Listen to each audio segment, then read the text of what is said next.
First call was on the 1st of January, that Netflix movie released with Brian Johnson, Yeah. on this movie. And in third minute of the movie, Brian is sitting with Pulsetto.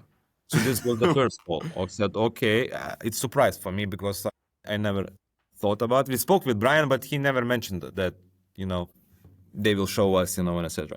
And then after 1 hour, it was the second call that, look, the famous Spanish singer Luis Santana speaking that in Spanish podcasts, in very famous podcast, that Ronaldo is recommended to him this product the same day, yeah, this is the part of, but success comes to the people who are really doing a lot of things.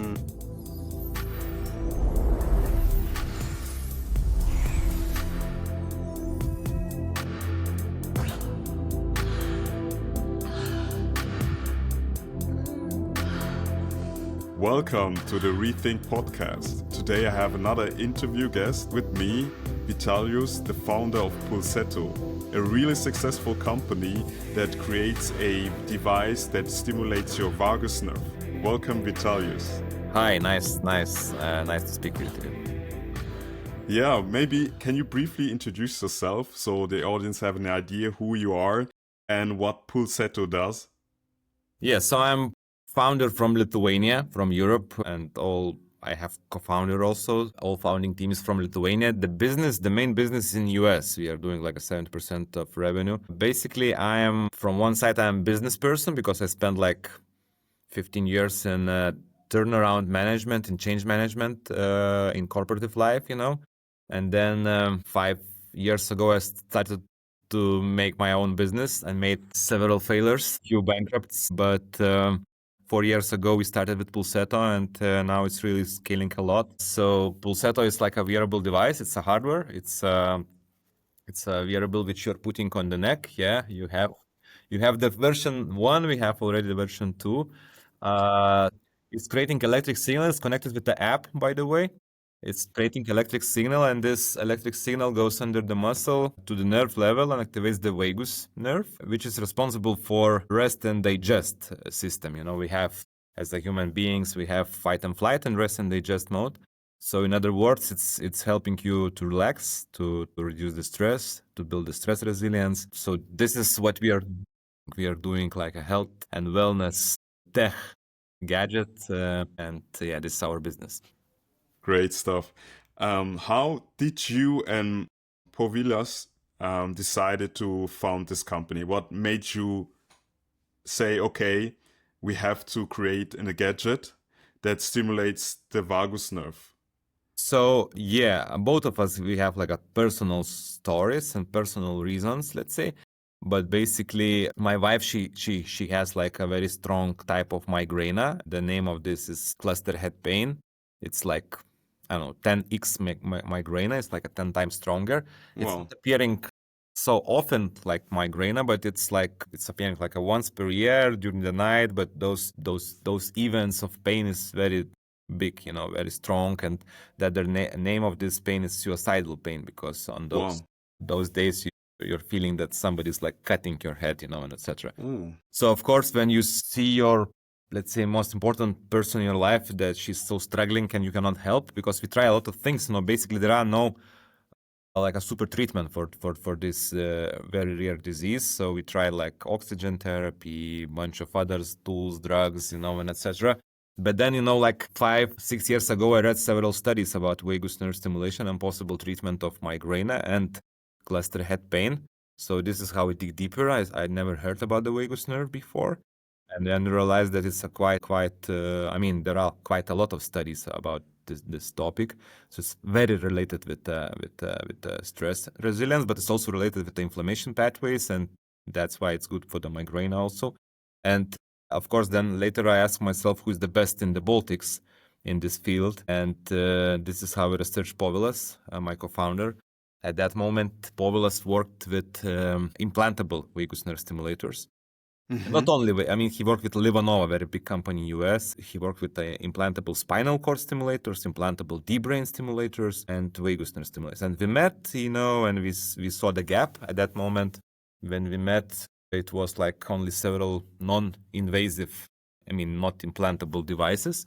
And this is how we decided, okay, let's do it. Because we saw that those devices are very not user-friendly. You need to hold. They didn't have any app, any application, any personalization, and etc. And we immediately built the vision about the product. So so this is how we started 4 years ago.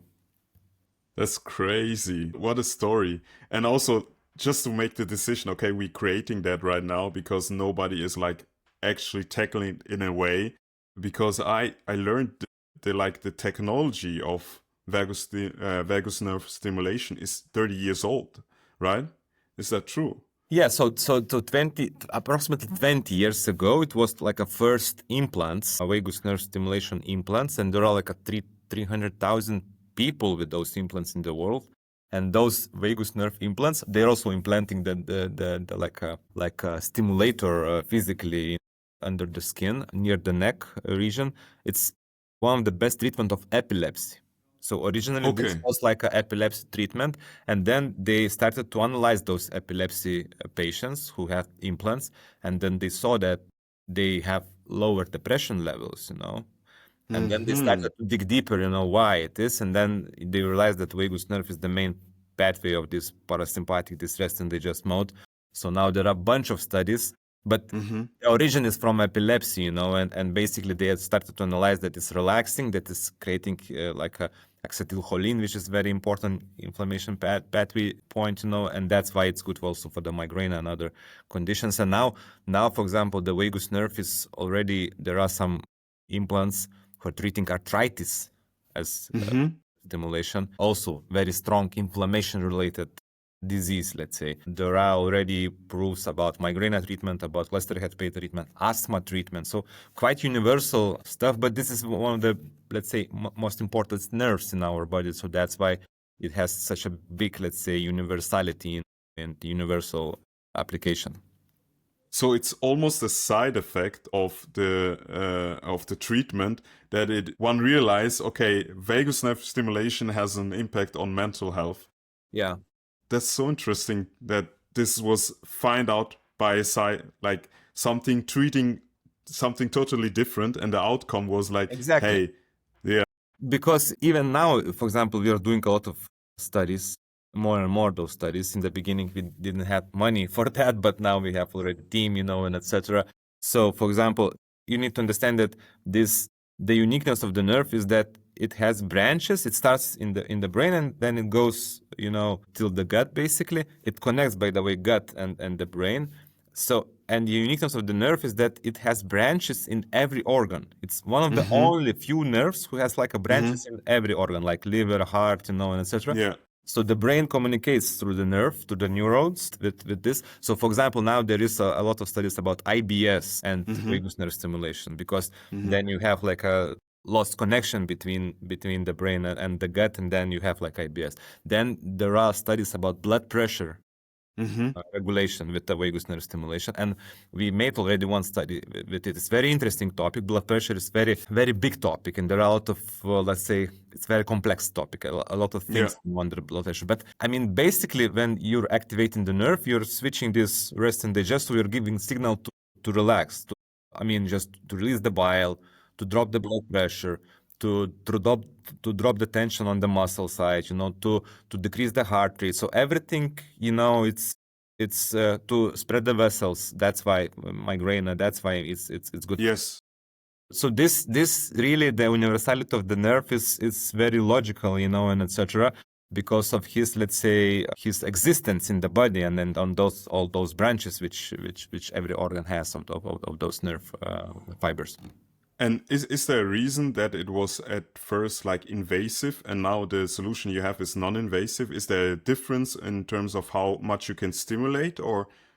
Yeah, some diseases we cannot probably, and we will never treat. For example, like epilepsy, non-invasively, probably because we cannot target so strong and so deep and so precise. Because also what you need to understand that this nerve is like 160,000 fibers, and You need to activate specific fibers that are responsible for specific things, So, for example, Yeah. heart rate decreasement is specific fibers. So when you're implanting, of course, you are super precise because you're implanting on like a specific fibers, and etc. So that's why, for example, epilepsy or stroke treatment, there are also implantable devices we're doing, let's say, rehabilitation after stroke.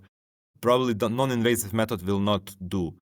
Yeah. But in majority of other cases, non-invasive method can reach the same level, let's say, of the nerve. And then, when you're comparing with invasive method, it's, you don't need to make the surgery. You change the battery because despite the fact that you are making the surgery, you need every 2-3 years to change the battery of this implant. Yeah. So, Yeah. I mean, it's a lot of not user friendliness here, Yes. but for example, very similar is like a spinal cord stimulators. There are like implant spinal cord stimulators who are treating super serious spinal injuries, when Yeah. morpheus or any painkillers are not working anymore, So, for example, still there is no any device, non-invasive, non-implantable device who can also do the spinal cord stimulation because the nerve fibers are too deep, and non-invasive stimulator cannot reach comparing with the invasive implantable stimulator currently. But I believe Yeah. that next, I don't know, 3-5 years, it will appear. The same with deep brain stimulators. Also, they are treating Yeah. tremors and Parkinson. And currently, there is no. I mean, there is Kala Health. It's also one of the guys who are doing electrostimulation, and they have some proofs about the tremor treatment and the Parkinson, especially if you're mixing with some additional therapies like drugs. But still, the implantable deep brain stimulators are working much more efficiently in case of very strong diseases like Parkinson and tremors. Okay. As far as I understood, you can stimulate like the parasympathetic nerve system, so the vagus nerve, Yeah. also through breath. And what is the difference when you stimulate it, for instance, with your device, or when I do it like by myself? Is it a way of when I like to do it by myself that I need to be trained in a way or be aware enough in order to stimulate that? Or what's the difference, like using your gadget, for instance, versus, let's say, doing breath work? Yeah. So, yeah, you're right. There are methods how you can activate the nerve manually without any gadgets and etc. And we know those methods for a long period of time. Let's say the breathing exercises, or let's say even cold showering the face. There is some techniques like humming, like Yeah. singing, jaw massage. I mean, especially in case of those neck area, because like a 60% of vagus nerve fibers are here on the neck. So there are those kind of manual things. Just it takes more time. Calculating that you need like to do it 20 minutes breathing exercises, but breathing is perfect technique, and there are a lot of studies showing that if you will breathe every day for 20 minutes, then you can really improve your stress resilience and etc. But the problem is, who can do 20 minutes breathing Yeah. every day for 3 or 4 weeks? People are lazy. This is the first thing.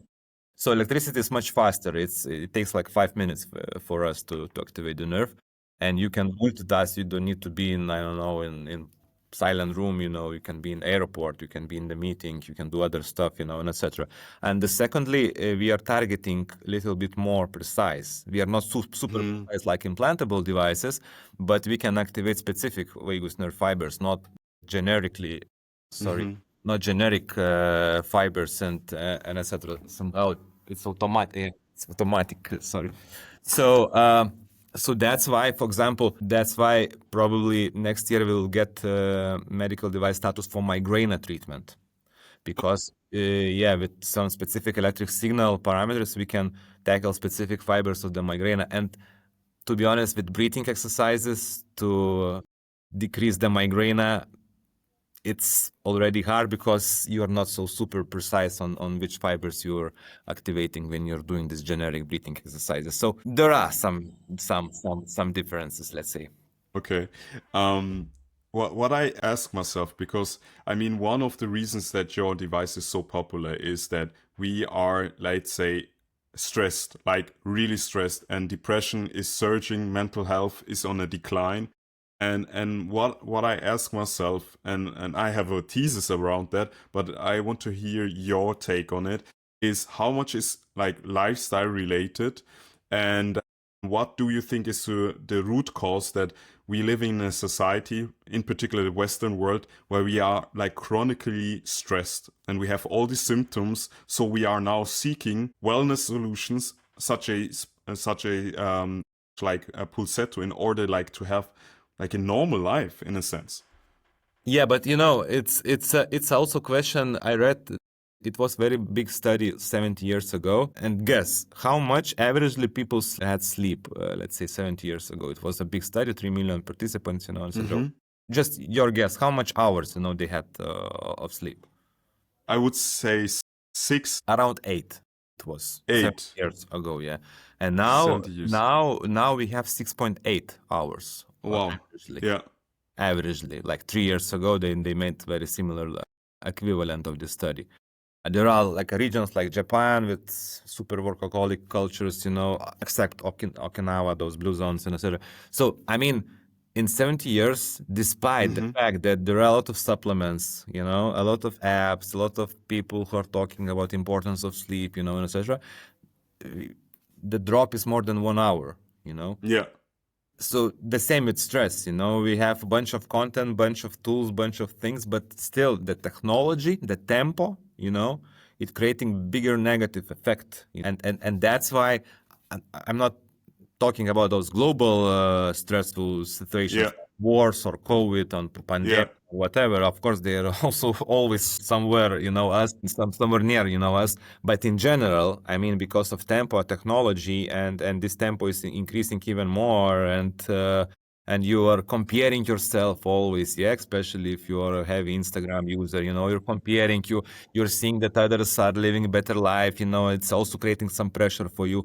So, I mean, it will be always increasing, probably, I think. But it's normal. I mean, look, we cannot avoid stress, and stress in some cases is very good, but we need somehow to control it, and we need to recover from it.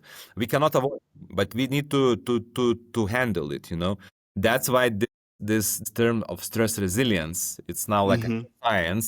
Basically, Yeah. resilience says that stress is like a muscle. Yeah. Yeah. You can build a muscle. You can measure, by the way, this muscle by some Yeah. specific markers. If you want, we can speak a little bit later. But you can build the muscle. And the stronger the muscle, this like physical muscle, the stronger Yeah. the stress resilience you have, or the stress muscle, the faster you can bounce back from the stressful situations. And now Yeah. there is a very interesting data. But for example, you're living like your normal life, and then super stressor came. Let's say somebody died from your, let's say, Yeah. Yeah. or whatever. So those who have very strong stress muscle, their effect on the sleep is very low. So they Mm-hmm. are not disturbing the sleep, And Yeah. then reverse situation, if you have, let's say, very low stress muscle, and if somebody is dying, then you have very bad effect on the sleep. Then you have issues with sleep, and etc. Or for example, women who are going to the menopause, if they Yeah. have stronger stress muscle, the stress resilience, they have lower symptoms of menopause. So the science of stress resilience is quite new, but this is where we need to focus. We don't need to believe, which is not possible, that we can avoid stress, but we Yeah. need somehow to build this muscle, and to do this muscle building exercises like we are building the normal muscles. Yeah. Yeah. The thing what I understood about stress is the form of the stress, which is the problem, or the release of the stress. So in our modern lifestyle, what we are not really accustomed to is like when we in the fight or flight, so the sympathetic nerve system, so we are like running or we're fighting. Normally, the normal stress response or the natural stress response is that after it's over, we shake off all the tension, and then we are in homeostasis. So like the central nerve system is calm once again. But our modern lifestyle is like we are in chronic stress, so there is no way of releasing the tension, which is the problem. So by understanding you, so meaning is like building that stress resilience is therefore also learning to release the stress or Although the faster, stimulation. faster come back to this, because like you said, you are completely Mm-hmm. right. We are between fight and flight and rest and Mm-hmm. digest.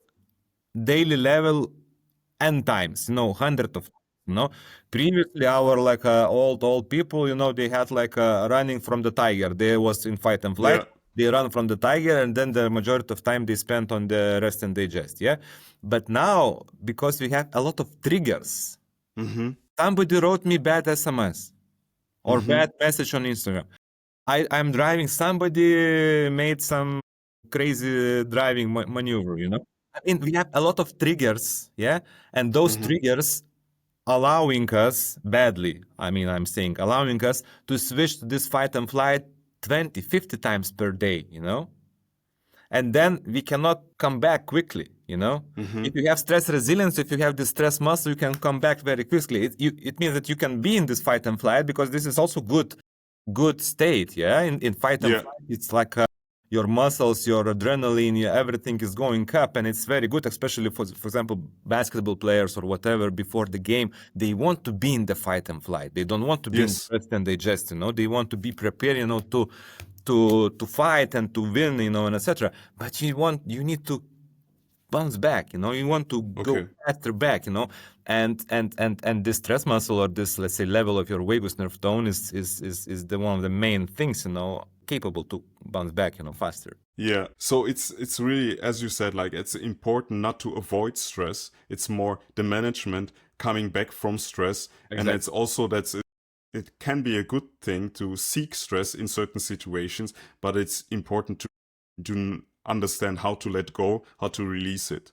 Yeah. I mean, exactly. Like, for example, we are working with a lot of basketball players specifically, Yeah. because Lithuania is basketball country, and it's religious. So, for example, and we are working with their physiotherapists, science people, in the teams. So they are not using Pulsetto before the game. Yeah. It's they need to be in the this stressful mode, because the stressful mode is good for them.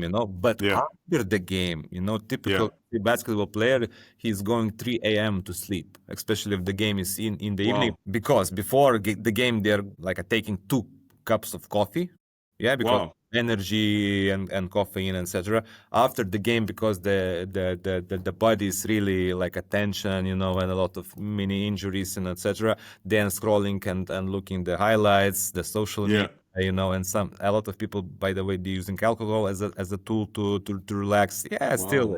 in the pro Wow. sport. So, and then all those sum ups that they're going to sleep 3 a.m. And for example, Mm-hmm. if they need to travel or whatever, then it's completely messed up all the let's say recovery stuff. And then let's say next day is and they are not fresh, anymore, and etc. Yeah.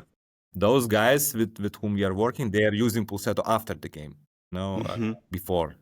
Okay. So it's really, the image I have is when you talking about the basketball game, is almost like preparation for going to war, and then being so pumped up from like the battle that afterwards it's like you have Yeah. a hard time to calm down, and then you treat yourself in a way, maybe even use like everything to cope. This is also what I heard from, I have also a good friend of mine who's a professional basketball player, and he told me also, you have no idea how much pro athletes smoking weed or drinking alcohol or even smoking, because it's a way to deal with all the stress in a sense, and that's a great picture, but I never know about that, although I saw the But those are documentation of. athletes. Those are athletes, like a typical people, because Yeah. stress overwhelmed them. The stress is good until some period of time. Let's say, me or you will go to this on the stage, yeah, to Mm-hmm. speak about something, for the big audience. So it's normal to be stressed, here, Mm-hmm. because then you are mobilized your resources, then you are sharp on your mindset, and etc. Because if you will be not stressed, you will look as a lazy guy without any energy. Stress gives you energy, but if you're overwhelmed by the stress, then you're like a narrow, thinking, focus. You're not so sharp, etc. So if you have this kind of problem, so you need to put Mm-hmm. setup before you're going on the stages to relax, or let's say, I don't know, if one professional poker player, he's using Pulsetto while he's playing, because when he sits and it's like a lot of money on the table, his heart rate he's just sitting, but his heart rate is elevated to 110, something like that. So imagine you're just sitting, you're not doing any activity, but because of high pressure, and with this high heart rate, you are losing your vision. Narrows. Exactly. This is very bad for the poker players, because the psychology is super important in the poker. You need to understand the eyes of the competitor, all those small details. And if you have very narrow vision, then you're losing half of the probably professional poker stuff. So with Pulsetto, he's decreasing the heart rate by 7, by 9 points sometimes. So, and for him it's a big difference. So it's depend on the situation, but for like a normal people, if the stress overwhelms you, you need to do it before the stressful event, just to relax, to wind down, and to be a little bit more relaxed, not so super stressed, and etc. I read something, and I got the feeling that you are probably this kind of person that is like gets stimulated very easily and energized very easily, is that you had a 100-night experiment to test 70 science-backed factors related to sleep. So tell me the story about that. And I feel like it's almost like a testament of you as a person, because the first time I got to know you and you showed me what Pulsetto does, you were already like overreaching your targets. And then I think 6 months later, you were like going crazy in terms of revenue, like seven figures in a month. In a month. Yeah. Correct me if I'm wrong. So tell me about that story. And I think it's probably something that you probably have this energy that drives you. Yeah. But I currently I'm not the best sleeper. Immediately I will say in advance, because I'm really super energized somehow, even with not like a perfect sleep. But yeah, for example, today I started my day 5 a.m., just because, okay, I went to sleep 10:30, so I slept like a 6.5 hours, but it's not like a perfect example. But anyway, I work in sleep industry, and I always saw that sleep and stress is related, because if you have bad sleep, and then you have increasement of stress, and then you have increase of stress, then it's affecting your sleep. And then, I realized that I need to test other things, because I was working with sleep products like mattresses, like gadgets, and etc. And then, I realized that I need to check, what else can affect the sleep. So I took like 70 factors, like things which has some kind of scientific proof, like and I tested this one factor for 3 evenings in a row. It was not like a scientific experiment. I measured everything with Oura Ring at that moment. So, they have errors and deviations, but I saw the trends, especially on the duration of sleep, of deep sleep metrics, of REM sleep metrics. So, for example, I started everything from kiwi as a fruit. Because, there is like a few studies showing that if you will eat kiwi before sleep, you will sleep better. So I ate kiwi 3 evenings in a row, just to see is it really somehow changing those benchmark metrics. So it was 70 things like kiwi, a lot of bullshit. I tested really. I was surrounded by flowers, some specific flowers, because I bought those specific flowers because they're like a cleaning the air, and this is how they helping for sleep. I was consuming caffeine, very huge intakes of caffeine before sleep, just wanted to see how it's negatively affecting the I was listening this white noises, this on YouTube all night. I was listening to I remember the first night I went to bathroom like 3 times probably, because this. So my wife also a little bit strangely reacted to my first experiments. I put red bulbs in the because red light is also very good, and etc. So a lot of things, a lot of nonsenses in my opinion. I wanted to understand which factors are game-changing factors. And so this was and I repeated this twice. So it was like 200 nights already I went. But it was like 3 years ago, something like that. Okay. That's so interesting, because it reminds me of the experience I had with myself. Because at some point, I wake up at 4 a.m. every day, but I go to sleep most of the time. The target was 10 p.m., but to be honest, it was later. So I did that for maybe 3 years or something in my mid-20s. And at some point I read studies that this might have like a really bad influence on your health and on your brain. So I was like, okay, let's figure this out. So I bought a sleep tracker. The first one was really shit. Then I got an Aura ring, and that was really great. And then I started like really, I had an Excel sheet, and I tracked everything. And with time, I got to understand it. And looking back, I was like, who does that? You That's see, kind of strange. But we have in common something, yeah. yeah, but nevertheless, from your experiments, is there anything that you say like in when I get that at least right, like the 80%, which is most effective, then I at least I have good sleep. What was your takeaways from No, that but experiment? yes, starting from the basics, really, we can say whatever we want, but I feel on myself, but I also spoke with a bunch of other people because I am speaking about sleep a lot in different conferences in Lithuania. Whenever you are sleeping, let's say more than 7.5 hours, you really feel much better. You feel Yeah. much more energized, sharper, and etc. It's not comparable like 6.5 and 7.5. It's like a huge difference. I also see my mind is much clearer. I have much bigger attention. You need to have this 7.5 at least. Yeah. So this is the one. Of course, for me, the big game changer was the light. Really, it's nothing super surprise, but the light. I mean, at least let's say 2 hours before sleep to decrease the lights.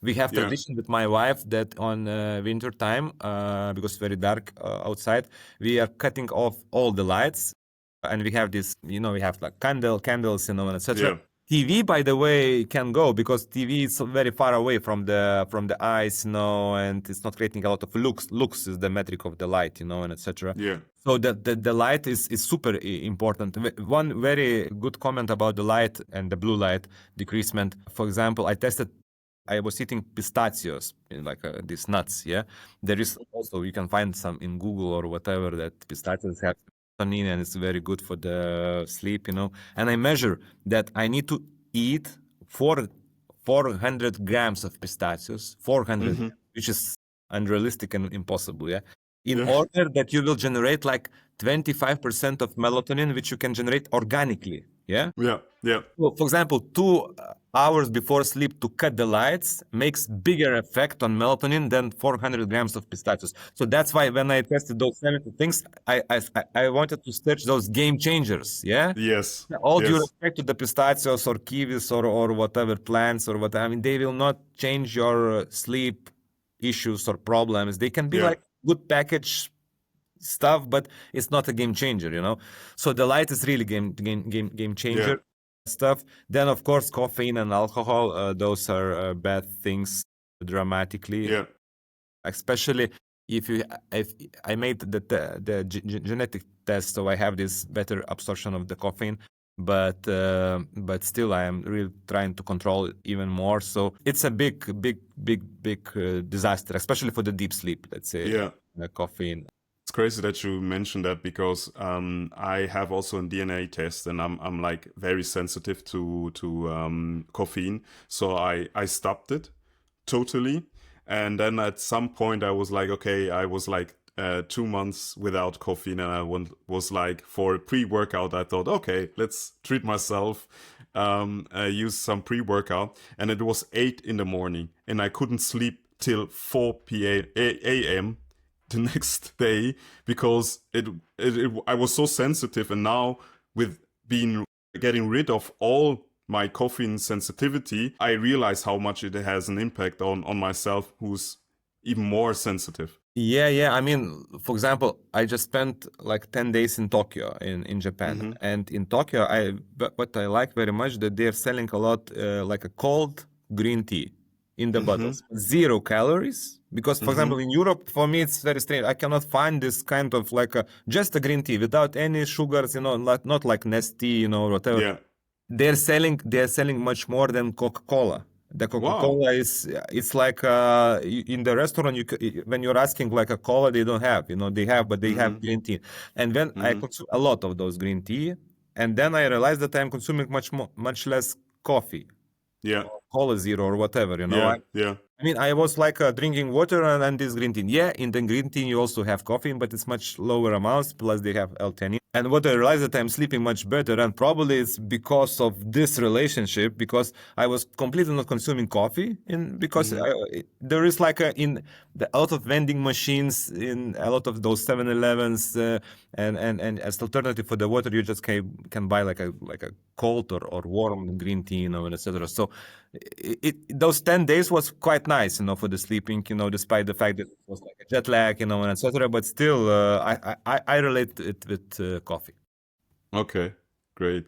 So what I have I have a question regards to how you are super successful with your business. And when I think about Pulsetto, I think about like fast scaling. So currently you're shipping into 70 countries, and your revenues is skyrocketing. My question is, so how did you scale so fast, and what was the key reasons that you have this growth from your perspective? I think it was several things, a little bit success and a lot of good execution, I can say, in those two things. But yeah, we built a good team. This is the first thing. From the beginning, the main idea was to make diversification of marketing, so we are not dependable on one channel. So if, I don't know, whatever Meta or whatever ads will not perform, we can switch to the other channels, because we are quite spread in the marketing activities. And yeah, when we started, I remember 4 years ago when we searched this vagus nerve keyword, it was like nothing on Yeah. it was 5 videos on YouTube.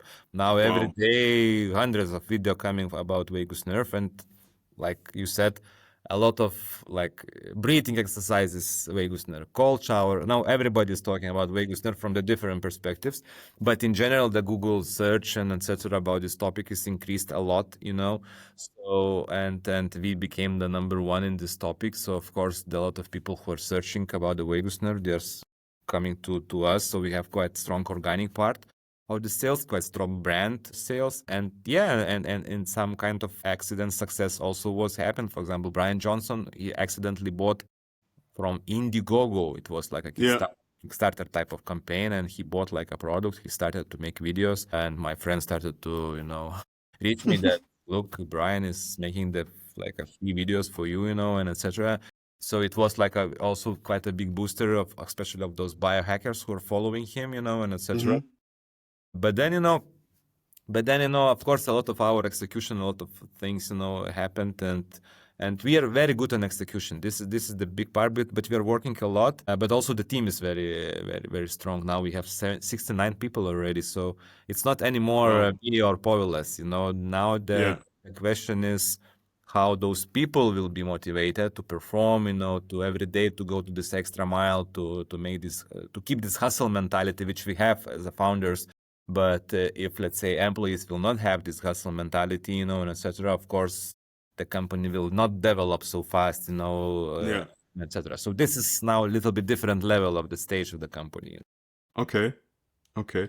Yeah, you mentioned that. So, for instance, you have quite a couple of very famous people that are using your product. So, and I heard even that Cristiano Ronaldo is using Pulsetto. So how did that happen? Was it just... Yeah, one more time. It was, I remember it was 1st of January this year. I was celebrating the new year in near the seaside in Lithuania, and I was like driving back to Vilnius, like 300 kilometers by car. And then I got a call that the first call was on the 1st of January, that Netflix movie released with Brian Johnson, on this movie. And in 3rd minute of the movie, Brian is sitting with Pulsetto. So this was the first call. I said, okay, it's surprise for me, because I never thought about it. We spoke with Brian, but he never mentioned that, they will show us, and etc. And then after 1 hour, it was the second call that, look, the famous Spanish singer Luis Santana speaking that in Spanish podcasts, in very famous podcasts, that Ronaldo is recommended to him this product, and he's trying to explain to this interview guy, what kind of product, Pulsetto is, and etc. The same day, so yeah, this is the part of, but success comes to the people who are really doing a lot of things and activity, because we are doing a lot of activity, a lot of things, a lot Yeah. of projects, a lot of mistakes, a lot of failures, a lot of, let's say, tryouts. But then, Yeah. from those a lot of things, something happens, and this Yeah. this is always like this. If you're doing a lot of things, some results will come. Yeah. This results is the sum of the effort from yesterday. Yeah. So Yes. the mentality, of Yeah. the company. I mean, you touched something very great, that you try out a lot of things. Some work, some don't. Was there a moment where you thought, okay, the vision for Pulsetto will not work out, and how did you push through? At the beginning of when we launched, when we met with Povilas, we pitched to some investors. They declined in the beginning. They said it's nonsense what we are planning to build. Then we pitched, I don't know, 6 more times to the same guys, because I knew that this guy, and they said, okay, let's do it. So they gave some money for us, and in 9 months we built the product. So, and I remember 2022 June, in summer, we launched the product, like first batch of product, and we launched, and we directly moved to the US, because we said it's the same equivalent of work. Are you targeting, let's say, Europe country or US? And US is just because you need website, you need ads, everything the same, just the market is much bigger. Yeah. And we launched with this kind of ambition, and then it was no result completely. So Wow. then we tried to pivot and try to find the right pricing, the right angle, the right messages, and we tested a bunch of things, and those 2-3 months was like a everyday test, and yeah, we were selling something, but it was not like a huge and scalable, and etc. And then those first 3 months was like really big moment for us. We tried a lot of things, but basically nothing super worked, and then we decided to go to Indiegogo. Kickstarter type of. Yeah. And after successful Indiegogo, we started to skyrocket. So the first 3 months was like really challenged us a lot. We tried, I don't know, 7 pricing models, like 8 different funnels, a bunch of different messages, different angles, and etc. So yeah, it was a lot of tests in the beginning. But how do you push through when you feel like I just try to see myself in this 3 months? Like you try now so much things, you don't see any traction. What was like something in you that says like I push through no matter what? First of all, we had still money from the invest. If we hadn't the money, it would be different story, So this was the one thing. The second, the investors really encourage us, and they had also quite a good, let's say, knowledge about how to launch the products and scale and try different things. So they really helped in the beginning for us. But at the same time, together with Povilas, we had this kind of mentality that let's do it. I mean, until we didn't get like a 100 no's, and etc. Let's just try to do it and etc.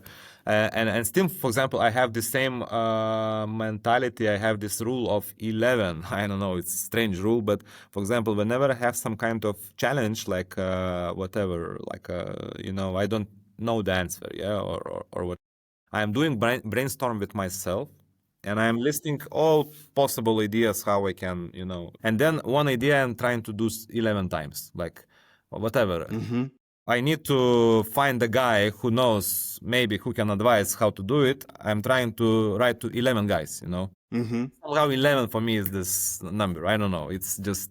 So I'm doing those 11 things of, let's say I listed 30 ideas, and all those 30 ideas, I'm at least doing 11 times, and I'm just trying to fish, and then if something is like catched, then I'm stopping all the activities and I'm going deeper in this topic. And in a lot of cases, after, let's say, 10 ideas by these 11 things, you already catching something, So this is the mentality always that there is no one way usually, especially if the problem is complex, Yeah.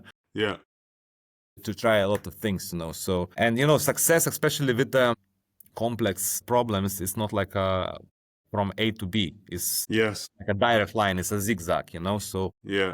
sometimes you need to go back 2 steps in order to go 3 steps, you know. So Yeah.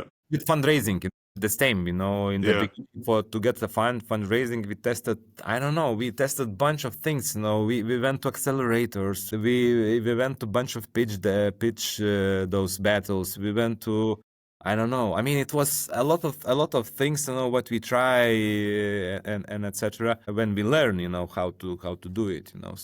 So it's really like trying out stuff, a lot of stuff, and see what sticks. In the It's beginning, interesting. this Yeah. is very important thing that until, let's say, I have one mentor, you know, who's saying, until you are not millionaire, you need to say yes to everything. When you became millionaire and you want to be billionaire, you need to say no and you need to focus. Interesting. So the same with us. In some cases, let's say now we are not trying max. For example, I don't know, some very strong marketing channels, which we already cracked the code, let's say, what to do, you Yeah. know. We are saying a lot of things no, you know. A lot Yeah. of people are sending some proposals, let's do Yeah. this, because then we are losing the focus, you know. Yeah. So when you have these fundamentals, then you need to go to the focus mode, you know. Yeah. But before you are getting those fundamentals, you know, you are trying a lot bunch of things. So you need to switch this mindset based on your stage, you know. The same, for example, I have like a sprinting coach. I love sprinting, you know, and he's saying, look, until you will not reach the fundamentals, yeah. Let's say you can squat with 1.5x your weight or 2.x weight. You don't need to do other stuff, you know, like a fascia or whatever popular stuff. You know, you need just to write the fundamentals, you know, and this Yeah. is the main. You know, after that, yeah, you can play with those small details which can affect how you're putting the feet, whatever. But the fundamentals you need to build, you know, in the beginning. So It's a really interesting take, and it resembles to something that I read about like learning, that you learn better when you are challenged right away, not rather than explained already what you are going to learn. It's like, look, this is the challenge. How would you solve it? And I think that's the same kind of mechanism that activates like your muscles in order to solve a problem. yeah, I think yeah. But it's going to similar. yeah, but just the complexity in the super fast scaling company, yeah, like Yeah. we are scaling like a triple the 3 years in a row, and probably next year we also keep 2.5. Let's say this year it will be like a 33 million. Next year we're planning 70, you know, so you don't want to stop, let's say, the growth. So some things are already fundamentals and we need to focus. Some channels like Meta or whatever, we don't want to go like a crazy stuff. Yeah. But you know, also need to bring like additional, like a 40 million additional or 45 million additional revenue. So it means that you need to bring new audiences. You need to test new channels, you know, you need to try new stuff. You need to try, I don't know, native ads, other stuff, retail, TV, you know. So you have mix of both things. Yeah. Because you are in such a scalable mode, so you cannot say no to so for main core channels you need to say focus strategy, but for the other rest you need to have this mindset of this 11 and doing a lot of things and etc. So this is the mix, you know, and Okay. the complexity of super fast growing company, you know. Yeah. So for me, one of the takeaways is like Vitalijus rule of 11. So I will steal that and try it out and report to you what is the outcome.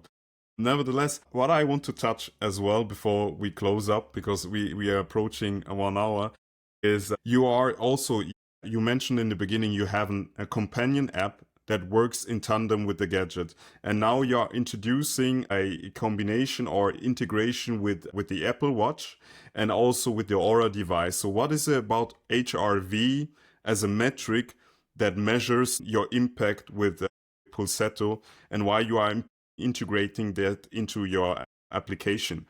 Yeah, so for our premium users, basically you can use the device without any subscription, let's say, just core programs.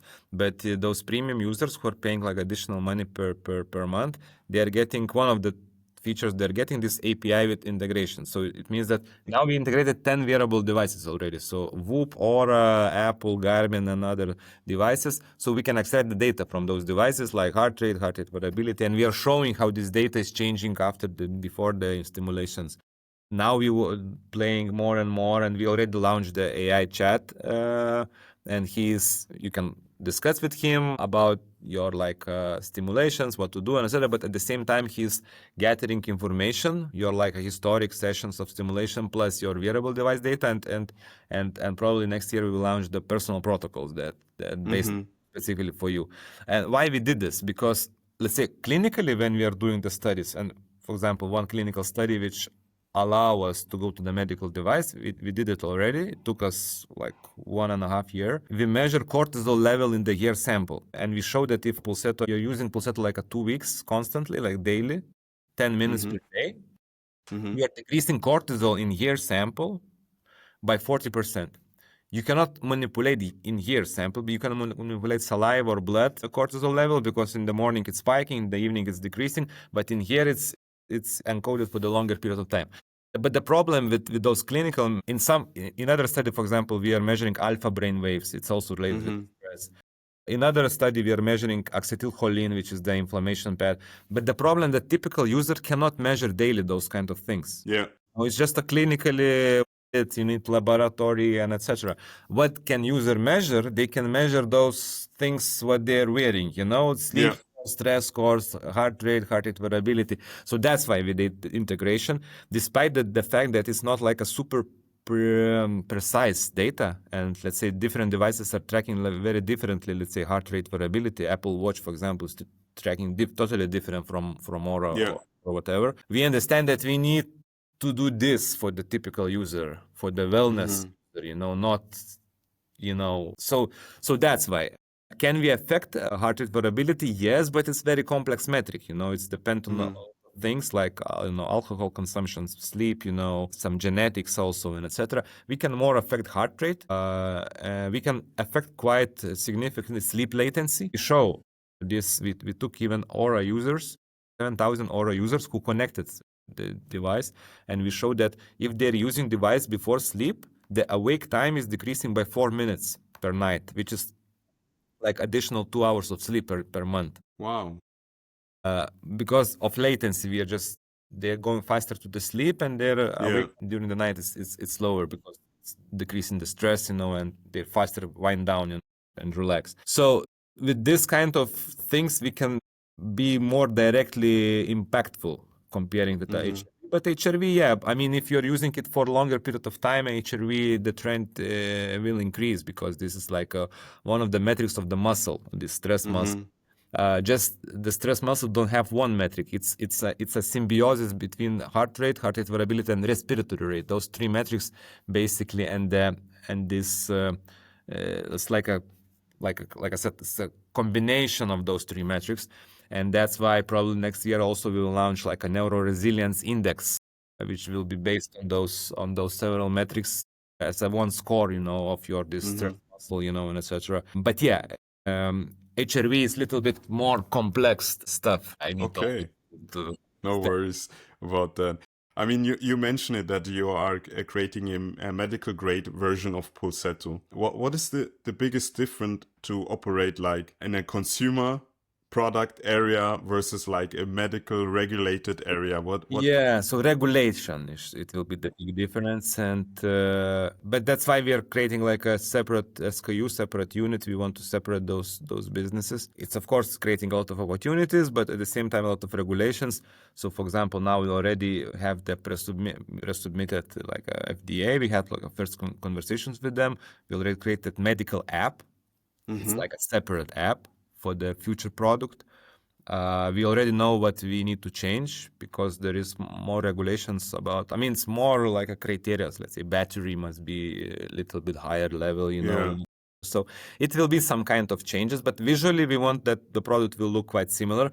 Just the claims will be much stronger, and the number of signals we will upload much bigger amount of signals. Just for context for the audience to know that with when you have regulations, you can make medical claims like we can treat this and that. Versus when you're a consumer product, you can just say, okay, it might help, or it supplements or whatever it is. So you cannot make like strong medical claims in a sense. So that's Yeah, the biggest thing. and this is the part, but also, for example, we want to get like a chronic stress treatment claim or depression. Mm-hmm. We can even you cannot say in the wellness that it can help with depression. It's not it's already medical claim. Even Mm-hmm. the name help or may help cannot be related with a depression as a word because Mm-hmm. it's already a medical condition. So yeah, the claims will be much stronger, because the cortisol and the other parameters which we measure, it's related with those. Yeah.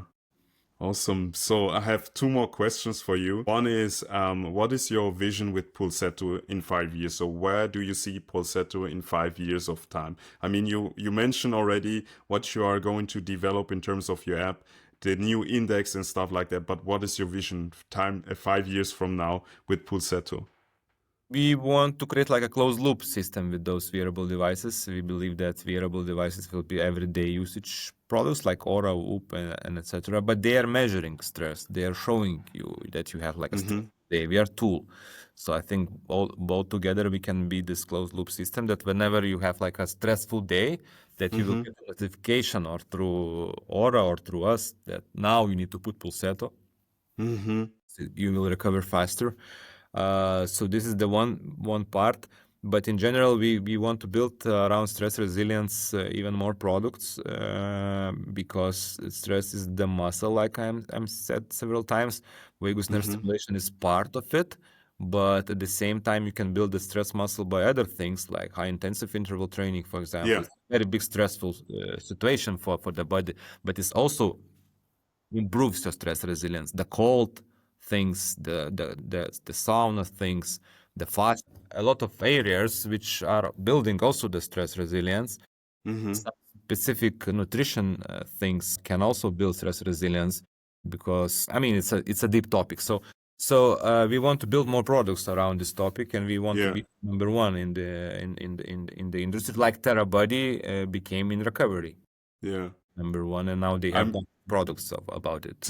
it's really great that you're thinking like that, because this is one of the major things that I still believe is lacking with all the variables in wellness sector. There's like they show you all the data and they translate it, but they never give you insights and actionable steps. In a sense, you have to figure out that by yourself. And I think if you're thinking like that, like creating a loop system that actually have an impact and people can do something to increase it, I think that's the game changer. And from in terms of software and all these things that we have, AI, machine learning, these things are easily possible, but it's almost like almost nobody does it at this point of time. Yeah, but sooner or later they will do it. So I think we can be good match for a lot of companies. And the reverse situation, we also can be interested, to maybe even buy some. Yeah. I I'm crossing fingers. So last question. Finally, what do you think, in particular with investors?